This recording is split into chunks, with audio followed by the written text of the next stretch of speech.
Grossesse est souvent décrite comme quelque chose de magique, et elle peut l'être. Mais il existe de nombreux aspects de la grossesse dont on ne parle presque jamais, non pas parce qu'ils sont négatifs, mais parce qu'ils sont inattendus.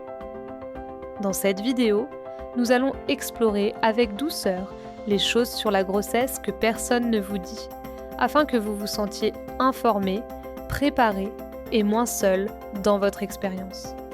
Même entouré de personnes, la grossesse peut être ressentie comme isolante. Votre expérience est intérieure. Vos pensées sont personnelles. Vos changements sont constants. Les autres peuvent célébrer votre grossesse pendant que vous la traversez en silence. Se sentir seul ne signifie pas manquer de soutien. Cela signifie que vous vivez une profonde transformation intérieure. Tous les jours ne sont pas empreints de joie.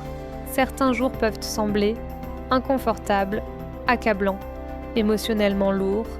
Aimer votre bébé n'exige pas d'aimer chaque aspect de la grossesse. Ces deux vérités peuvent coexister. La grossesse modifie la façon dont vous ressentez votre corps.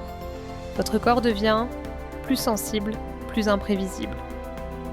Davantage centré sur les processus internes. Ce changement peut être déstabilisant. Apprendre à partager son corps fait partie de la transition vers la maternité. Les variations d'humeur ne sont pas toujours logiques. Vous pouvez vous sentir calme, puis soudain émotive. Confiance, puis envahi par le doute. Ces changements surviennent parce que les hormones fluctuent rapidement. Le cerveau se réorganise pour le soin et l'attachement. L'imprévisibilité émotionnelle est une adaptation, pas une instabilité.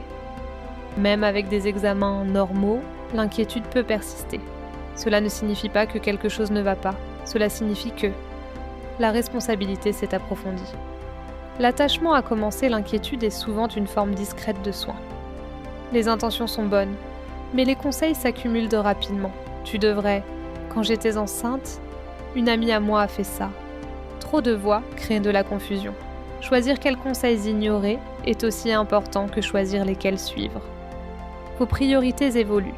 Votre identité s'élargit. Vous pouvez ressentir une forme de deuil pour certaines parties de votre ancienne vie, tout en accueillant ce qui arrive. Ce n'est pas une perte, c'est une transformation. Beaucoup de femmes s'attendent à ce que la confiance arrive soudainement. Souvent, ce n'est pas le cas. Se sentir mal préparé ne signifie pas que vous ne l'êtes pas. Cela signifie que vous respectez la responsabilité qui vous attend. La préparation grandit avec l'expérience, pas seulement avec l'anticipation. Le repos devient essentiel et non optionnel. Ignorer la fatigue mène à l'épuisement. Honorer le repos permet de retrouver l'équilibre. La grossesse enseigne une nouvelle définition de la productivité, fondée sur le soin et non sur le rendement. Avant même la naissance, vous apprenez déjà la patience, l'écoute, l'adaptabilité. La maternité ne commence pas après l'accouchement, elle a déjà commencé. La grossesse n'est pas un examen. Il n'existe pas de manière parfaite de ressentir, de penser ou de se préparer. La curiosité compte plus que la certitude. La présence compte plus que les plans. Beaucoup de femmes partagent ces ressentis en silence. Ils ne sont simplement pas toujours exprimés à voix haute. Les nommer apporte du soulagement. Les comprendre apporte du calme. La grossesse est belle et complexe. Elle étire votre corps, vos émotions et votre identité. Les choses que personne ne vous dit ne sont pas là pour vous effrayer. Elles sont là pour vous rappeler. Ce que vous ressentez, c'est humain. Vous n'êtes pas en retard. Vous êtes en train de devenir. Suivez Willymedia pour un accompagnement honnête, bienveillant et fondé sur la science à chaque étape de la grossesse et de la maternité.